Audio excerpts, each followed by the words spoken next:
যেগুলো প্রস্তাব করা হয়েছে, যেমন ধরুন কি বলে ওটাকে, সেকুলারিজম বাদ দেওয়ার প্রস্তাব করা হয়েছে, তারপরে সমাজতন্ত্র বাদ দেওয়ার প্রস্তাব করা হয়েছে, জাতীয়তাবাদও সম্ভবত বাদ দেওয়ার প্রস্তাব করা হয়েছে। এই তিনটা বাদ দেওয়ার প্রস্তাব করা হয়েছে আমি যতদূর পড়তে পেরেছি এই অল্প সময়ের মধ্যে। তো এর মধ্যে এগুলো তো প্রস্তাব, এগুলো অ্যাকসেপ্টেড হবে কি হবে না এটা ডিপেন্ড করবে তো পরবর্তী পার্লামেন্টের ওপরে, 1 নম্বর। 2 নম্বর হচ্ছে আরেকটি কাজ করা যেতে পারে যদি রেফারেন্ডামের দিকে সরকার যায়। তো আমার মনে হচ্ছে না সরকারের কাজ কর্ম দেখে যে তারা কোনো রেফারেন্ডামের দিকে যাবে।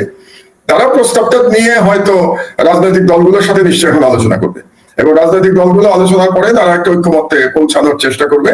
যেরকম আপনার নিশ্চয় মনে আছে 1990 সালে তৎকালীন এরশাদ সরকারের পতনের পরে তৎকালীন যে দলগুলো আন্দোলন করেছিল তাদের মধ্যে একটা ঐক্যমত হয়েছিল, এবং সেই অনুযায়ী সংবিধান সংশোধন করা হয়েছিল পরবর্তী পার্লামেন্টে গিয়ে। এবং কি কি পরিবর্তন হয়েছিল? একটা হয়েছিল প্রেসিডেন্সিয়াল ফর্ম থেকে পার্লামেন্টারি ফর্মে যাওয়া হয়েছিল, আর দ্বিতীয় একটা হয়েছিল যে চিফ জাস্টিস শাহাবুদ্দিন সাহেব, যিনি প্রধান উপদেষ্টার দায়িত্ব গ্রহণ করেছিলেন, তাকে আবার চিফ জাস্টিস পদে ফিরিয়ে নেওয়ার যে বিধানটা সংবিধানে সংযুক্ত করা হয়েছিল। এগুলো করা হয়েছিল যেহেতু সব দল একমত হয়েছিল। এখন আমাদের দেখার বিষয় যে সংস্কার প্রস্তাব যেগুলো করা হচ্ছে সেগুলোর মধ্যে কটা সব দল একমত হয় আর কি, কোন কোন বিষয়ে। তো যদি সব দল একমত হয় তাহলে পরবর্তী পার্লামেন্টে গিয়ে এটাকে রেটিফাই করা তেমন কোনো সমস্যা হবে বলে আমি মনে করি না। আর কিছু বিষয় তো ভালো ভালো হয়েছে, সমাজতন্ত্র বলে তো এখন পৃথিবীতে কিছু নাই, এবং সমাজতান্ত্রিক দেশগুলো তো মোটামুটি সবই ভেঙে পড়ে গেছে। সোভিয়েত ইউনিয়ন নাই, তার বদলে রাশিয়া তৈরি হয়েছে, অন্যান্য দেশের সমাজতন্ত্র এখন নাই বললেই চলে। চীনে যে সমাজতন্ত্র আছে সেটাও এক ধরনের ক্যাপিটালিজম। ক্যাপিটালিজমের মধ্যে কি বলবো, এক না এক দলের শাসন আছে, কিন্তু সেখানে অর্থনীতি এখন সমাজতান্ত্রিক অর্থনীতি এটা বলা যাবে না। কাজে বেশ কিছু পরিবর্তন খুবই গুরুত্বপূর্ণ বলে আমি মনে করি। আর বাঙালি জাতীয়তাবাদের জায়গায় সম্ভবত বাংলাদেশি জাতীয়তাবাদ বলা হয়েছে, এটাই সঠিক। আমাদের এখানে ভৌগোলিক অবস্থানের ভিত্তিতে জাতীয়তাবাদ নির্ণয় করাটাই সঠিক বলে আমি মনে করি। আর মহিলাদের জন্য আলাদা আসন সংরক্ষিত করে আবার তাদেরকে নির্বাচিত করা, এটা নিয়ে আমি ভিন্ন মত পোষণ করি। কারণ এই আবার নতুন করে 100 সিটের জন্য আলাদা ইলেকশন, এটা এক ধরনের খরচের ব্যাপার। আর বাংলাদেশের মতো দেশে আপনি কতগুলি নির্বাচন করবেন? তাহলে নির্বাচনই করতে হবে। তার চেয়ে বরং আমি মনে করি সহজ সংস্কার হতে পারতো যদি দলগুলোকে বলা হতো যে আপনাদেরকে এত শতাংশ আসন আপনাদেরকে নমিনেশন দিতে হবে মহিলাদের। এটা যদি করা হতো তাহলে স্বয়ংক্রিয়ভাবে কিন্তু মহিলারা নির্বাচিত হতেন। যেমন কথার কথা ধরুন 10% যদি বলা হয় সবগুলো দলকে যে আপনাদের কম করে 10% মহিলা আপনাদেরকে দিতে হবে, তার মধ্যে সরাসরি ভোটে নির্বাচনের একটা পদ্ধতি চলে আসতে পারে। এটা আমার মনে হয় আরো বেটার সংস্কার হতো ওই 100 সিটে সরাসরি মহিলাদের নির্বাচিত করার পরিবর্তে। আর দ্বিতীয় আরেকটি বিষয় আমার কাছে মনে হয়েছে যে এটা গুরুত্বপূর্ণ, এটা আসেনি। আমার ব্যক্তিগত একটা বক্তব্য আছে, আমি লিখেওছি আমার দেশে, আমি আমার মন্তব্য প্রতিবেদন যেটা আমি প্রত্যেক বুধবারে লিখি, সেখানে আমি একটাতে লিখেছি যে আমি মনে করি বাংলাদেশের উচিত একটা প্রেসিডেন্সিয়াল ফর্মে ফিরে যাওয়া, রাষ্ট্রপতি শাসিত সরকারে ফিরে যাওয়া উচিত। এখন যেটা বলা হচ্ছে যে রাষ্ট্রপতি নাকি নির্দলীয় হবেন এবং রাষ্ট্রপতি আবার জনগণের ভোটে নির্বাচিত হবেন। তো এখানে কিন্তু বিষয়টা খুব পরিষ্কার না আমার কাছে। আমি মনে করি বাংলাদেশের উচিত আমেরিকান সিস্টেম অথবা ফ্রেঞ্চ সিস্টেম ফলো করা। আমেরিকান সিস্টেমে যদি আমরা তাকাই তাহলে কি হচ্ছে আমেরিকায়, দেখুন যে প্রেসিডেন্ট সরাসরি ভোটে নির্বাচিত হচ্ছে, তুরস্কেও তাই হচ্ছে। এবং পার্লামেন্ট, আপনারা যেটাকে কংগ্রেস বলেন এবং সিনেট বলেন দ্বিকক্ষ, সিনেটও নির্বাচিত হচ্ছে, পার্লামেন্টও নির্বাচিত হচ্ছে, মানে আপনাদের কংগ্রেস নির্বাচিত হচ্ছে। এবং এরকম কিন্তু অনেকবার দেখা গেছে যে প্রেসিডেন্ট এক দল থেকে হয়েছে অথচ কংগ্রেসের মেজরিটি আর এক দলের। এরকম সিচুয়েশন আমেরিকায় বহুবার হয়েছে। এবং একইভাবে ফ্রান্সে হয়েছে। ফ্রান্সে এই মুহূর্তে প্রেসিডেন্ট এক দলের কিন্তু প্রাইম মিনিস্টার কিন্তু অন্য দলের ফ্রান্সে। তো আমার মনে হয় বাংলাদেশে এই ধরনের একটা কিছু করা উচিত ছিল, যেখানে একটা ভারসাম্য থাকতো প্রেসিডেন্টের ক্ষমতা এবং পার্লামেন্টের ক্ষমতার মধ্যে, এবং প্রাইম মিনিস্টারের কোনো পজিশনের দরকার নাই। এটা আমার ব্যক্তিগত চিন্তা। এখন এই চিন্তার সাথে হয়তো জনগণ সবাই একমত হবেন না, কিন্তু আমি মনে করি বাংলাদেশের পার্লামেন্টারি সিস্টেমের মাধ্যমে অ্যাকচুয়ালি ফ্যাসিবাদ প্রতিষ্ঠিত হয়েছে। এবং ওয়েস্টমিনস্টার স্টাইল আমরা যেটাকে বলি, ইউকের মতো ওয়েস্টমিনস্টার গভর্নেন্স, এটার মাধ্যমে কিন্তু বাংলাদেশে আমরা ফ্যাসিবাদ প্রতিষ্ঠা হতে দেখেছি। তার চেয়ে যদি আমরা জনগণের ভোটে সরাসরি প্রেসিডেন্ট নির্বাচিত হতো আর ওইদিকে পার্লামেন্ট নির্বাচিত হতো দলীয় ভিত্তিতে, এবং একটা ক্ষমতার ভারসাম্য থাকতো প্রেসিডেন্টের সাথে, পার্লামেন্টের সাথে এবং স্থানীয় সরকারের সাথে। বাংলাদেশের স্থানীয় সরকারটা কিন্তু সেভাবে আমরা ক্ষমতায়ন করতে পারি নাই। তো স্থানীয় সরকার যদি উপজেলা পর্যন্ত নির্বাচিত প্রতিনিধি হতো এবং তাদের মধ্যে ক্ষমতার ভারসাম্য হতো, এটা মনে হয় বাংলাদেশের জন্য সবচেয়ে ভালো বলে আমি মনে করি। আরেকটা জিনিস হওয়া দরকার, আমেরিকাতে যেমন যে প্রেসিডেন্ট বাজেট তৈরি করে, কিন্তু বাজেট অ্যাপ্রুভ করে কংগ্রেস, কংগ্রেস অ্যাপ্রুভ না করা পর্যন্ত সেই বাজেট অ্যাকসেপ্টেড হয় না। এবং এই কারণে আপনারা দেখেছেন যে অনেকবার প্রেসিডেন্টের সাথে একটা কংগ্রেসের দ্বন্দ্ব চলে আসে, কিন্তু এর মাধ্যমে যেটা হয় যে ক্ষমতার মধ্যে একটা ভারসাম্য তৈরি হয়। তো আমার ব্যক্তিগতভাবে মনে হচ্ছে যে প্রেসিডেন্সিয়াল ফর্মে যাওয়াটাই বাংলাদেশের জন্য ভালো। এখন দেখা যাক, রাজনৈতিক দলগুলো তো এই সংস্কার নিয়ে সরকারের সাথে বসবেন, এবং প্রফেসর ইউনূসও তো তাই বলেছেন যে তিনি সকল রাজনৈতিক দলের সাথে বসবেন, আলোচনা করবেন। এবং রাজনৈতিক দলগুলো এই সংস্কারগুলোর মধ্যে কটা গ্রহণ করবে আর কোনটা গ্রহণ করবে না, এটা আমরা ভবিষ্যতেই দেখতে পাবো। এবং রাজনৈতিক দলগুলোর যদি সংস্কারের আলাদা কোনো প্রস্তাব থাকে, আমি মনে করি তারাও নিশ্চয়ই সেই প্রস্তাবগুলো এই সরকারের কাছে দেবে, এবং তারপরে একটা সবাই মিলে একটা সিদ্ধান্ত হবে। তো জনগণ সেই দিকে তাকিয়ে আছে। তবে রাজনৈতিক দলগুলোর মধ্যে ইতিমধ্যেই তো তাদের কিছু কিছু প্রস্তাবনা পাঠিয়েছিল যখন কমিশন গুলো হয়েছে। তো প্রবলেমটা হচ্ছে যে মানে উপদেষ্টা পরিষদের যে কার্যক্রমের যে অবস্থা দেখছি আর কি, মানে এদেরকে দিয়ে আসলে এই সংস্কার কতটুকু বাস্তবায়ন হবে সেটাও কিন্তু অনেকের মনে প্রশ্ন আছে, যে তারা রুটিন এই সংস্কার, আপনি যে সংস্কারের আজকে জমা দেওয়া হলো, এগুলো বাস্তবায়নের ক্ষমতা তো এই উপদেষ্টা পরিষদের নাই। কারণ এই বাস্তবায়ন তো ইলেক্টেড পার্লামেন্টে বাস্তবায়ন করবে। এবং যে জন্য আমি 90 সালের উদাহরণ দিচ্ছি আপনাদেরকে, যে 90 সালে যেটা হয়েছিল যে আগেই তারা একমত হয়েছিল যে কি কি সংস্কার তারা করবে। তার মধ্যে একটা ছিল, বললাম না, যে প্রেসিডেন্সিয়াল ফর্ম থেকে পার্লামেন্টারি ফর্মে যাওয়া। তো এগুলো আগে থেকে সিদ্ধান্ত নিতে হবে। এবারেও আমি মনে করি একই রকম ভাবে সব দলগুলো যদি একমত হয়, তাহলে পরবর্তী পার্লামেন্টে গিয়ে এটাকে রেটিফাই করা কঠিন হবে না। কিন্তু দলগুলো যদি একমত না হয়, তাহলে কি হবে? সেক্ষেত্রে কারা করবে? তো সেক্ষেত্রে এই সংস্কারগুলো তো করা সম্ভব হবে না। আর একটা হতে পারতো, যেটা আমি বহুবার বলেছি, একই কথা বারে বারে বলে যাই, আপনার অনুষ্ঠানেই বলেছি আমি, যে এটা যদি একটা বিপ্লবী সরকার হতো, তাহলে সেই সরকারের একটা মানে সেই বিপ্লবের একটা ম্যান্ডেট থাকতো। তো যত বিলম্ব হচ্ছে, মানে 5ই আগস্ট থেকে আমরা যত দূরে সরে যাচ্ছি, ততই তো বিপ্লব দুর্বল হয়ে যাচ্ছে, তাই না? তো বিপ্লব যদি দুর্বল হয়ে যায়, তাহলে এই সরকারের আর ক্ষমতা কোথায়? এই সরকারের ক্ষমতার যেটাকে বলে ফাউন্টেন হেড অফ পাওয়ার, ক্ষমতার একেবারে উৎস, সেটা তো ছিল বিপ্লব। তো বিপ্লব থেকে যত দূরে সরে যাবে, সরকারের ক্ষমতাও তত কমে যাবে। এবং এই উপদেষ্টাদের মধ্যে অনেকের মধ্যেই তারা বিপ্লবের সাথে অনেকেই সম্পর্কিত ছিলেন না। সবচেয়ে বড় কথা, অনেকেই এই বিপ্লবের সাথে সম্পর্কিত ছিলেন না। অনেকের অভিজ্ঞতার অভাব আছে, অনেকের দক্ষতার অভাব আছে, অনেকের সাহসের অভাব আছে, সমন্বয়হীনতা আছে। কাজে এদের পক্ষে তো এই সংস্কার সম্পন্ন করা সম্ভব না। তারা সংস্কারের প্রস্তাব করেছেন, এখন দেখা যাক রাজনৈতিক দলের সাথে তারা দর কষাকষি করে কতদূর তারা অ্যাচিভ করতে পারেন। এখন মাহমুদ ভাই, একটা বড় একটা বিভাজন, মানে দুইটা ভাগ। একটা ভাগ হচ্ছে ধরেন বিএনপি মহাসচিব বলেছেন যে জুলাই আগস্টের মধ্যে নির্বাচন সম্ভব, তারা নির্বাচন চাচ্ছেন। জামাতের স্পষ্টভাবে জামাত কিছু বলে নাই, অন্যান্য দলও ওইভাবে স্পষ্টভাবে কোনো সময় টাইম ফ্রেম দিচ্ছে না। তো এখন ছাত্র জনতা যারা সমন্বয়ক বা যারা ছাত্র আন্দোলন করেন, একটা অংশ বলছে যে আগে সংস্কার পরে নির্বাচন। এক সমন্বয়কের কথা শুনলাম খুব সম্ভবত সার্জিস আলম, সে বলছিল যে আপনারা কেন এখন নির্বাচন চাচ্ছেন, 24-এ নির্বাচনের পরে তো নির্বাচন আবার হইতো যে 29-এ। মানে এই পরিবর্তনটা না হইলে তো আপনারা 29-এর আগে নির্বাচনের কথা দাবি করতে পারতেন না। আপনারা কেন এখনই নির্বাচনের ব্যাপারে এত তৎপরতা দেখাচ্ছেন? তো এই যে আগে সংস্কার না পরে নির্বাচন সংস্কার, এই জায়গাটা কি আপনার ভাবনা কি বা আপনার বিশ্লেষণ? না, আমার যেটা কথা হলো যে হঠাৎ করে বিএনপি আগস্ট মাস কেন বললো আমি জানি না। একটা হতে পারে যে চাপ সৃষ্টি করার জন্য বলেছে, সিরিয়াসলি বলে নাই। কারণ হচ্ছে জুলাই আগস্টে আপনি কিভাবে নির্বাচন করবেন? জুলাই আগস্টে বাংলাদেশে বর্ষাকাল, এবং নদী নালা সব মানে তখন বন্যা কবলিত থাকে বাংলাদেশ। তো বন্যা কবলিত অবস্থায় আপনি নির্বাচন করবেন, এটা কি বাস্তবসম্মত? জুলাই আগস্টে কবে নির্বাচন হলো বাংলাদেশে? তো আমার ব্যক্তিগত ধারণা হচ্ছে যে জুলাই আগস্টে একটা চাপ সৃষ্টি করার প্রচেষ্টা বিএনপির তরফ থেকে। আর সরকারের মধ্যে থেকেও সরকার বিভিন্ন সময় বিভিন্ন সিগন্যাল দিয়েছেন। যেমন আমি যদি প্রফেসর ইউনূসের বক্তব্যে চলে যাই, তাহলে প্রফেসর ইউনূস কিছুদিন আগে যে জাতির উদ্দেশ্যে ভাষণ দিয়েছিলেন নির্বাচন সম্পর্কে, তিনি ধারণা দিয়েছিলেন যে আগামী বছরের প্রথম দিকে নির্বাচন হবে। এবং তিনি এই ধারণা দেওয়ার পরপরই প্রেস সচিব তিনি বললেন যে আগামী বছর জুনের মধ্যে নির্বাচন হবে। এটাও একটা ভুল কথা ছিল, কারণ জুন মাসে নির্বাচন সম্ভব না। জুন মাসে প্রচন্ড গরম থাকে, তারপরে বর্ষাকাল। কাজে জুন, জুলাই, আগস্ট এই 3 মাসে কোনো নির্বাচন সম্ভব না। তো কাজেই ইউনূস সাহেব প্রথমে যেটা বলেছিলেন যে আগামী বছরের প্রথম দিকে নির্বাচন, সেই দিকে যদি সরকার সবাই একসুরে কথা বলতো, তাহলে আমি ধারণা করছি যে বিএনপিও হয়তো হঠাৎ করে আগস্ট মাসের থিওরি নিয়ে এসে তারা আসতো না। আরেকটি কথা আপনাদেরকে আমি বলতে চাই খুব পরিষ্কার ভাবে, নির্বাচন না সংস্কার, এটা একটা অনর্থক বিতর্ক। অনর্থক বিতর্ক কেন আমি বলছি, যে সংস্কার তো একটা অব্যাহত প্রক্রিয়া। কোনো সংস্কার কি শেষ করা যায়? শেষ করা যায় না। সংস্কার, নির্বাচিত সরকারকে তো সংস্কার করতে হয়। কাজেই একটার সাথে আর একটা আইদার অর না, আমি আইদার অরে বিশ্বাস করি না। সংস্কার এই সরকার করবেন, করে কিছু সংস্কার যেগুলো নির্বাচনের সাথে সম্পর্কিত সেগুলো কিন্তু করে ফেলতে হবে। সেই সংস্কার না করে তো আপনি নির্বাচনই করতে পারবেন না। একটা এক্সাম্পল দিই আপনাদেরকে, ভোটার লিস্ট যদি আপনি নতুন করে তৈরি না করেন, আপনি নির্বাচন কিভাবে করবেন?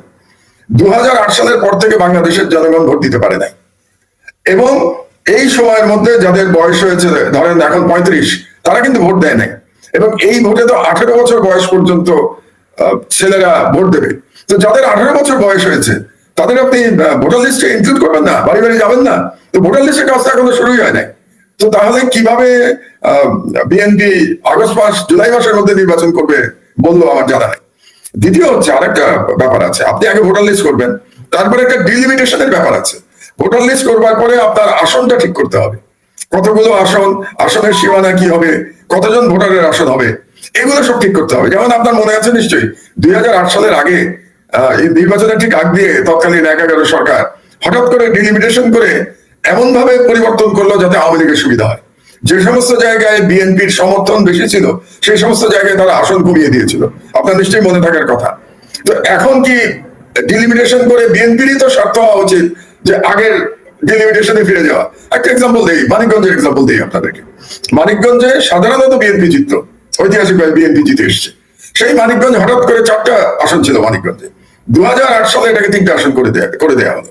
তো এখন মানিকগঞ্জে কি আপনি 3টা আসনে বিএনপি নির্বাচন করতে চায়, নাকি বিএনপি চায় যে আগের মতো 4 আসন হয়ে যাবে মানিকগঞ্জ? তো এগুলো তো হবে যখন আপনি ভোটার লিস্ট সম্পন্ন করতে পারবেন। কাজে বিএনপি যে সারাক্ষণ নির্বাচন নির্বাচন বলছে, এটাও এক ধরনের কি বলবো একঘেয়ে দাবি হয়ে যাচ্ছে নির্বাচনের ব্যাপারটা। নির্বাচন করবার জন্য যে সংস্কারগুলো দরকার সেই বিষয়ে কি বিএনপির কোনো বক্তব্য নাই? নাকি তারা চাচ্ছে যে আমার কোনো সংস্কারের দরকার নাই, নির্বাচনের সংস্কার দরকার নাই, বর্তমান অবস্থায় আগামীকাল নির্বাচন হয়ে যাবে আগের ভোটার লিস্টে? বিএনপি কি চায় যে আগের ভোটার লিস্টে নির্বাচন হবে? নতুন ইয়াংরা ভোট দেবে না? আপনি কি ইয়াংরা মানবে এটা? ইয়াংদের রক্তের উপর দিয়ে এই বিপ্লব হয়েছে, ইয়াংদের রক্তের উপর দিয়ে শেখ হাসিনা বাংলাদেশ ছেড়ে পালিয়েছে, পতন হয়েছে। তো এখন সেই ইয়াংদের আপনি ভোট নিশ্চিত না করে আপনি নির্বাচনের দিকে যাচ্ছেন, এটা তো একটা অবাস্তব শুধু দাবি না। আমি মনে হয় যে এটা যারা এটা বলতে চান, যদি কেউ বলতে চান যে যাদের 18 বছর বয়স হয়েছে তারাও যেন এবার ভোট দিতে না পারে, তাহলে এটা খুব অকৃতজ্ঞ আচরণ হবে, তাই না?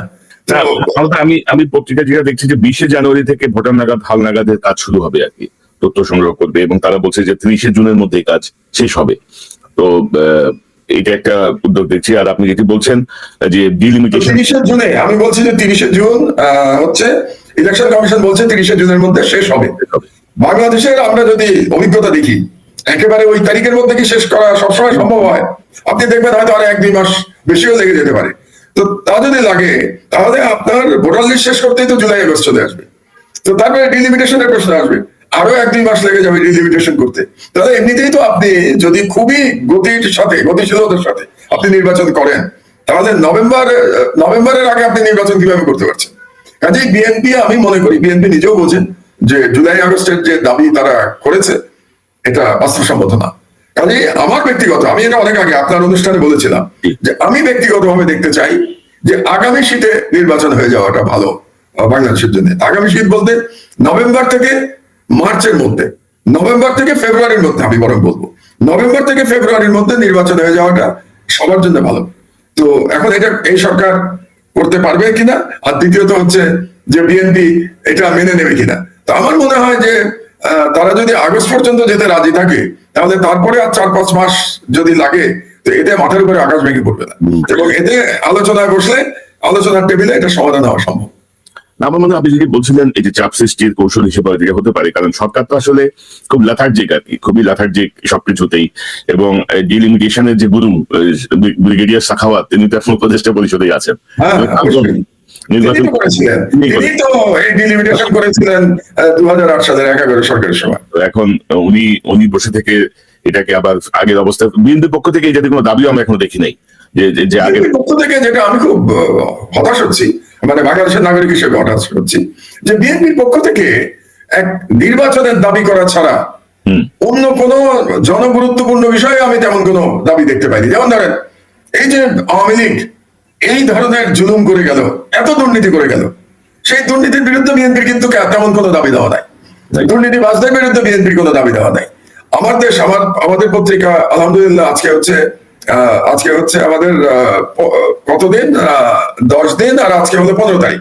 আজকে আমাদের 25তম দিন আমাদের পত্রিকা। এই 25 দিনের মধ্যে আপনি যদি আমাদের লিড নিউজ গুলি যদি দেখে থাকেন, আপনি নিশ্চয়ই দেখেছেন, এই 25 দিন ধরে কিন্তু আমরা আওয়ামী লীগের দুষ্কর্ম একে একে তুলে ধরেছি, তাদের দুর্নীতি তুলে ধরেছি, তাদের গুম খুন তুলে ধরেছি, তাদের জুলুম তুলে ধরেছি, বিডিআর বিদ্রোহে হাসিনার সম্পর্ক আমরা তুলে ধরেছি। যে এই যে এতগুলো কাজ আমরা 25 দিনের মধ্যে করলাম, মাত্র 25 দিনের মধ্যে, এগুলো নিয়েও তো বিএনপির মধ্যে আমি কোনো আলোচনা দেখি না। বিএনপি এগুলো নিয়েও তো কোনো দাবি করে না। এমনকি আওয়ামী লীগের তারা যে বিচার করতে চায়, কার বিচার করতে চায়, কি বিচার করতে চায়, সেই বিষয়েও কোনো পরিষ্কার ধারণা আমরা এখন পর্যন্ত পাই নাই। আপনাকে একটা এক্সাম্পল দিই, এই যে পুতুল, শেখ হাসিনার মেয়ে, যাকে জালিয়াতি করে ওয়ার্ল্ড হেলথ অর্গানাইজেশনে WHO তে চাকরি দেওয়া হয়েছিল, তার চাকরি বাতিল করার দাবি আমি করেছি তুরস্ক থেকে বাংলাদেশে ফিরেই। ছাত্রলীগ নিষিদ্ধের দাবি আমি করেছি তুরস্ক থেকে বাংলাদেশে ফিরেই। কিন্তু এসব বিষয়ে তো বিএনপি নীরব ছিল। বরং কোনো কোনো ক্ষেত্রে দেখা গেছে যে তারা এই দাবিগুলোতে এক ধরনের অস্বস্তি বোধ করছে, তারা এগুলোকে সমর্থন করছে না। তো তারা কি আওয়ামী লীগের এই 15 বছরের দুঃশাসন, এগুলো নিয়ে তাদের কোনো বক্তব্য নাই? এগুলো নিয়ে আমি বক্তব্য কম দেখতে পাচ্ছি, অন্তত গত 5 মাস ধরে যতটা না বক্তব্য দেখতে পাচ্ছি নির্বাচন নিয়ে, যে যেন নির্বাচন করলেই সকল সমস্যার সমাধান হয়ে যাবে। ব্যাপারটা কি সেরকম? বাংলাদেশের অর্থনীতির অবস্থা আমাদের বুঝতে হবে না? বাংলাদেশের আমলাতন্ত্র বুঝতে হবে না? যেমন ধরেন এই সরকার, বিশ্বের যে কোনো সরকার যখন একটা বিপ্লবের পরে ক্ষমতা নেয়, তারপরে একটা শুদ্ধি অভিযান চলে আমলাতন্ত্রের ভিতরে। এই সরকার কোনো শুদ্ধি অভিযান করতে পারে নাই। কেন পারে নাই? এই শুদ্ধি অভিযান করতে পারে নাই বলেই আপনি যে বললেন না এই সরকার লেথার্জিক কারণ হচ্ছে যে আমলাতন্ত্র তাদেরকে কাজ করতে দিচ্ছে না। এবং এই আমলাতন্ত্র, আপনি আশা করেন কি করে এই আমলাতন্ত্র কাজ করতে দেবে, যে আমলাতন্ত্র গত 15 বছরে ফ্যাসিস্ট শাসন আমলে তৈরি হয়েছে, এবং এই সরকার কোনো শুদ্ধি অভিযান চালায় নাই। এবং এই আমলাতন্ত্রের বিষয়েও কিন্তু বিএনপির তেমন কোনো বক্তব্য নাই। শুধুমাত্র যারা বঞ্চিত তাদেরকে চাকরি দিতে হবে, তাদেরকে প্রমোশন দিতে হবে, এই জাতীয় কথা ছাড়া কোন সেই অর্থে আমলাতন্ত্রের পরিবর্তনের জন্য বিএনপির তরফ থেকে আমরা কোনো দাবি দেখতে পাই নাই। তো এই কারণে এই জনগণ ঠিক বুঝতে পারছে না যে বিএনপির কাছে কি একমাত্র নির্বাচনটাই সমস্যা। আমাদের তো পুরো বাংলাদেশ সমস্যা রে ভাই, পুরো বাংলাদেশ তো হাসিনা ধ্বংস করে দিয়ে গেছে। আমার বিএনপির কোনো বক্তব্য নাই, এগুলো নিয়ে কোনো সংস্কারের জন্য চাপ দেওয়া নাই। আপনি বলেন নির্বাচনের জন্য চাপ দেওয়া ছাড়া এই সরকারের উপরে গত 5 মাসে বিএনপি কোন ইস্যু নিয়ে চাপ দিয়েছে? শুধুমাত্র নির্বাচন, আর কোন ইস্যু নিয়ে চাপ দেয় নাই। তো এটা তো জনগণ তো একটু হতাশ হচ্ছে বিএনপির এই পজিশনের কারণে। না, বিএনপির অ্যাকচুয়ালি আমার যেটা মনে হচ্ছে কোনো হোমওয়ার্ক নাই। মানে জনপ্রশাসন বলেন বা দেশের সার্বিক 15 বছরের বিষয়ে কোনো হোমওয়ার্ক আগেও নাই, ছিল না, পরেও তারা করে নাই, যার ফলে এই অবস্থা। এবং আপনি খুব বিস্ময়কর হচ্ছে যে হাসিনার পতন হলো 5ই আগস্ট, 7ই আগস্ট বিএনপি বলছে 90 দিনের মধ্যে নির্বাচন চাই, সভা করে তারা বলেছে। তো এগুলো এক ধরনের, আমি কি বলবো, এক ধরনের হাস্যকর দাবি ছাড়া তো আর কিছুই না, কারণ সিচুয়েশন তো বুঝতে হবে। তো এর মধ্যে আপনি যদি দেখেন যে আমরা পুতুলের প্রসঙ্গটা নিয়ে তো এখন দেখছি স্বাক্ষর অভিযান চলছে পুতুলকে সরানোর জন্য, কিন্তু সরকারের পক্ষ থেকে একবার বলা হয়েছিল যে তারা চিঠি দিয়েছে, কিন্তু কোনো ফলো আপ নাই। তো আরেকটি প্রসঙ্গ একটু গুরুত্বপূর্ণ, ধরেন এই যে নির্বাচন সংস্কার নিয়ে আপনি জানেন যে সাম্প্রতিক সময়ে বাংলাদেশে নিযুক্ত সাবেক ভারতের হাই কমিশনার বিনা সিকরি, তিনিও কিন্তু বলছেন যে নির্বাচনের পরে সংস্কার, আগে আমরা নির্বাচন চাই, নির্বাচনের পরে সংস্কার হলে ভালো হয় তিনি বলছেন। এবং ভারতের যে সেনাপ্রধান তিনি বলছিলেন যে নির্বাচিত সরকারের সঙ্গেই মানে ভারতের একটা সুসম্পর্ক প্রতিষ্ঠিত হবে, মানে ভারত একটা সম্পর্ক স্থাপন করবে, বা সেনাপ্রধানও বলছেন যে নির্বাচনের পক্ষে, নির্বাচিত সরকারের পক্ষে। তো এর মধ্যে কোনো যোগসূত্র বা ভারতের এত আগ্রহ সংস্কার, নির্বাচন, কি মনে করেন? মানে ভারত এবং বিনা সিকরিকে কিন্তু সবাই আমরা জানি যে অত্যন্ত কট্টর বিজেপি পন্থী বা মুসলিম বিদ্বেষী এবং বাংলাদেশ বিদ্বেষী একজন কূটনীতিবিদ। বিনা সিকরি সম্পর্কে আমরা পরিষ্কার ভাবে এটা জানি। এবং ভারতীয় সেনাপ্রধান বলেছেন যে নির্বাচিত সরকার হলে বাংলাদেশের সাথে সম্পর্ক উন্নত হবে। তিনি আরো বলেছেন যে 5ই আগস্ট তার নাকি বাংলাদেশের সেনাপ্রধানের সাথে সার্বক্ষণিক যোগাযোগ ছিল। তো আমি পরেরটা একটু কমেন্ট করে নেই। আপনারা হয়তো দুটো লিড নিউজ আমার দেশে দেখেছেন গত 25 দিনে। প্রথম দিনে আমরা যে লিড নিউজ করেছিলাম যে ঢাকা অ্যাটাক, শেখ হাসিনা বলেছিল ঢাকা অ্যাটাক করতে ভারতকে, এটা ছিল আমাদের প্রথম দিনের লিড নিউজ। এবং পরবর্তীতে আমরা দিয়েছিলাম যে হাসিনা রেস্কিউ মিশন, এটা আরেকটা লিড নিউজ ছিল। এবং সেখানে আমরা দেখিয়েছিলাম যে কিভাবে দুটো রাফাল জেট বিমান প্রস্তুত হয়েছিল ভারতের আকাশ সীমার মধ্যে হাসিনাকে বহনকারী বিমানটি প্রবেশ করা মাত্র রাফায়েল জেট বিমান এসকর্ট করে নিয়ে গেছে হাসিনার বিমানকে, এবং আগে থেকেই সিদ্ধান্ত ছিল যে হাসিনার বিমান সরাসরি দিল্লিতে যাবে। এবং এর আগে যে সমস্ত গল্প আপনারা শুনেছিলেন যে সে প্রথমে কি বলে ত্রিপুরায় গেছে, আগরতলায় নামতে পারেনি, তারপরে আবার সে কলকাতার দিকে গেছে, এগুলো সব ক্যামোফ্লেজ, এগুলো সত্য ছিল না। সবকিছু প্ল্যান করে হয়েছিল। হাসিনাকে কিভাবে এখান থেকে নিয়ে যাবে, কিভাবে রেস্কিউ করবে, মোদির সাথে একাধিকবার কথা হয়েছে হাসিনা, এবং আর্মি চিফের কথার মধ্যে, মানে ইন্ডিয়ান আর্মি চিফের কথার মাধ্যমে প্রমাণিত হয়েছে যে তার সঙ্গে সার্বক্ষণিক যোগাযোগ ছিল জেনারেল ওয়াকারের। তো কি ব্যাপারে যোগাযোগ ছিল? আপনার কি ধারণা 5 তারিখে কি জন্য যোগাযোগ ছিল? একটাই যোগাযোগ ছিল যে শেখ হাসিনাকে পার করে দেওয়া। তার মানে এই পার করে দেওয়ার ব্যাপারে ভারতীয় ইন্টেলিজেন্স, ভারতীয় মিলিটারি এবং বাংলাদেশের মিলিটারি একসাথে কাজ করেছে। এটাই প্রমাণিত হয়েছে ইন্ডিয়ান আর্মি চিফের কথার মাধ্যমে। এটা গেল এক। আর দুই, এখন ইন্ডিয়ান আর্মি চিফ গণতন্ত্রের কথা বলছেন। গত 15 বছর ওনাদের গণতন্ত্রের সবক কোথায় ছিল? এই সবক গণতন্ত্রের ছিল না। গত 15 বছরে যখন একটা একনায়ক বাংলাদেশের ফ্যাসিবাদ কায়েম করেছিল, তখন তো ভারত সেই ফ্যাসিবাদকে সাপোর্ট করেছে। আজকে গণতন্ত্রের জন্য এত মায়া কান্না বিনা সিক্রিট এবং ইন্ডিয়ান আর্মি চিফের। আরেকটা কথা, ইন্ডিয়া তো নিজেদেরকে দাবি করে গণতান্ত্রিক রাষ্ট্র হিসেবে। তো গণতান্ত্রিক রাষ্ট্রে কি একজন আর্মি চিফের এরকম বক্তব্য দেওয়ার ক্ষমতা থাকে?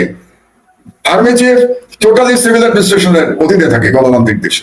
সুতরাং আর্মি চিফ তো এই বক্তব্যই দিতে পারে না।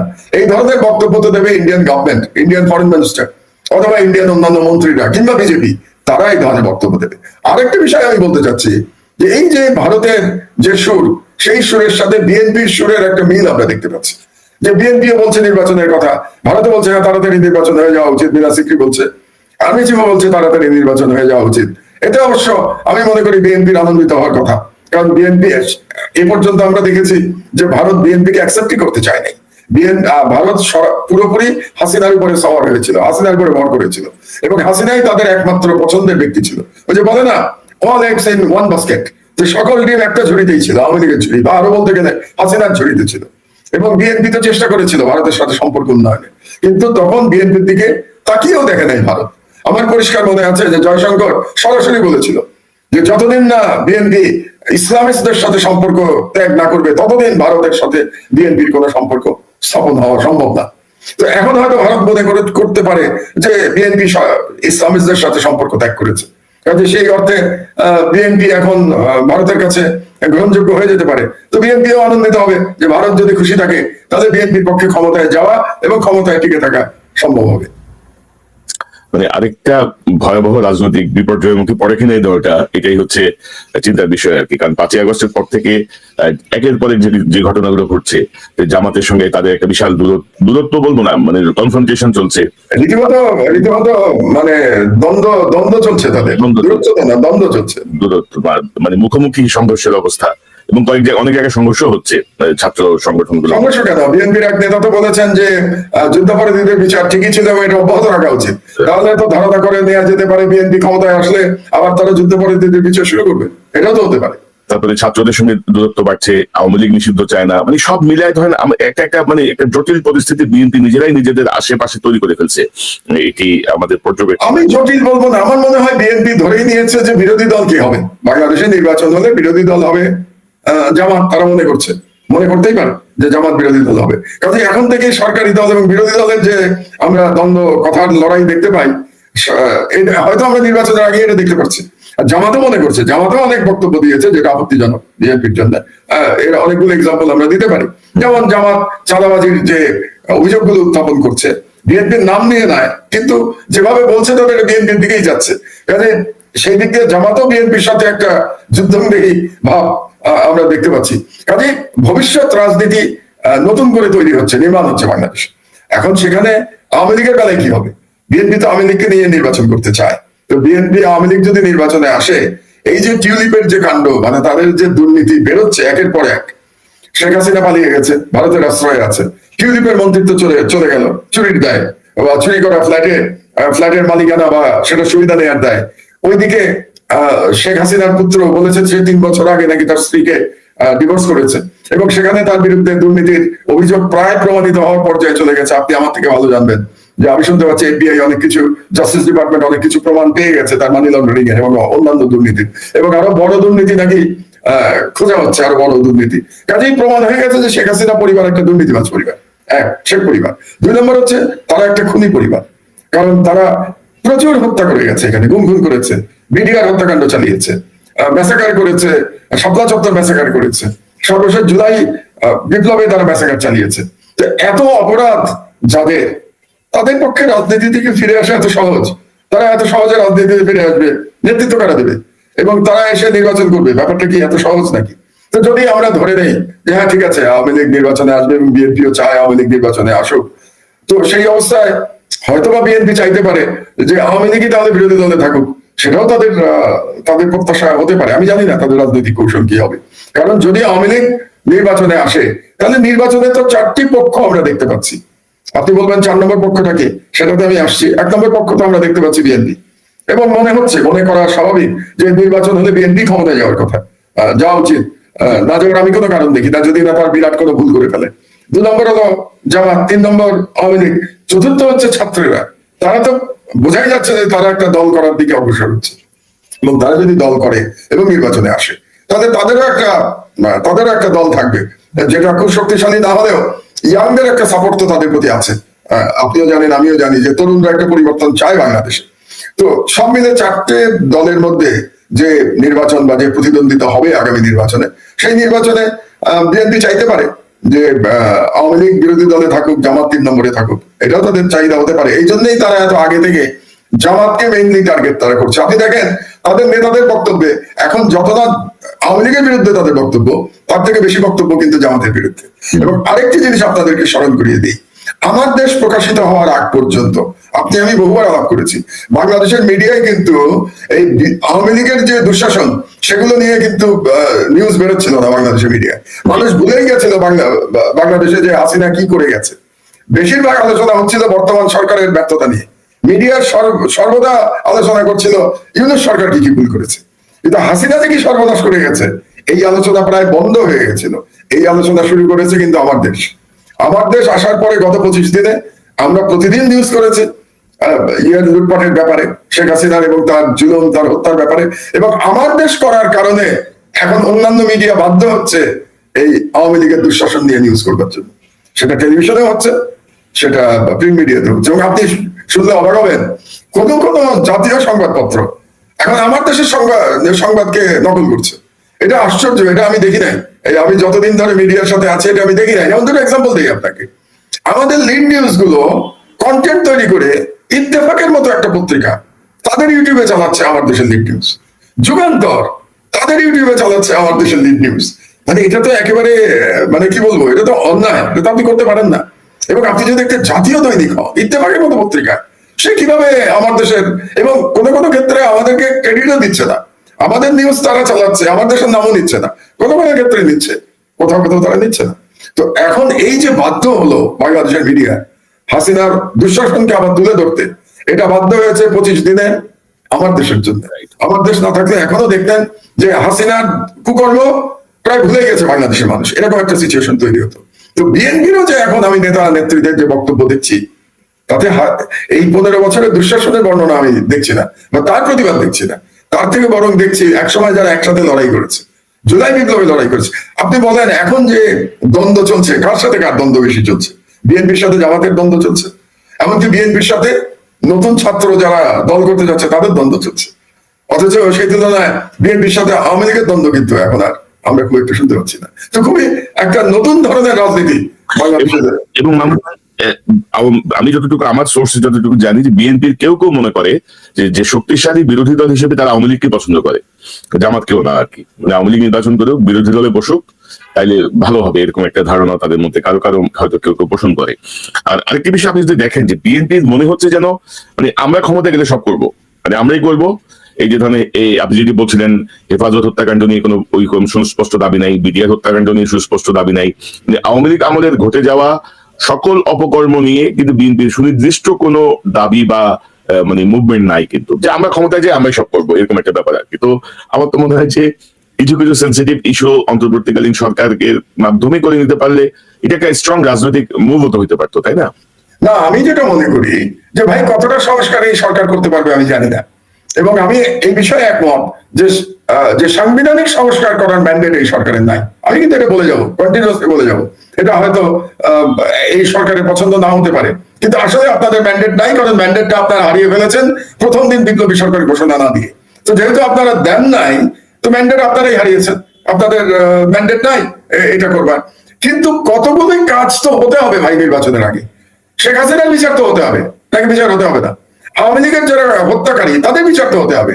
যে সমস্ত আর্মি অফিসার গুম খুনের সাথে জড়িত, যে সমস্ত পুলিশ অফিসার গুম খুনের সাথে জড়িত, তাদের বিচার তো হতে হবে। তো তাহলে তাদের বিচার সম্পন্ন করার কোনো তাগিদ আমি তো বিএনপির কাছ থেকে দেখতে পাচ্ছি না। তাদের মিনিমাম যেটা দাবি হওয়া উচিত, বিএনপির হওয়া উচিত ছিল বলে আমি মনে করি, একজন পত্রিকার সম্পাদক এবং বাংলাদেশের একজন নাগরিক হিসেবে মনে করি, যে হ্যাঁ, নির্বাচনের জন্য তারা দাবি তুলতেই পারে, দাবি তুলবেই। রাজনৈতিক দলগুলো ক্ষমতায় যেতে চায়, কিন্তু তার সাথে তাদের বলা উচিত ছিল আপনারা দ্রুততার সাথে বিচার সম্পন্ন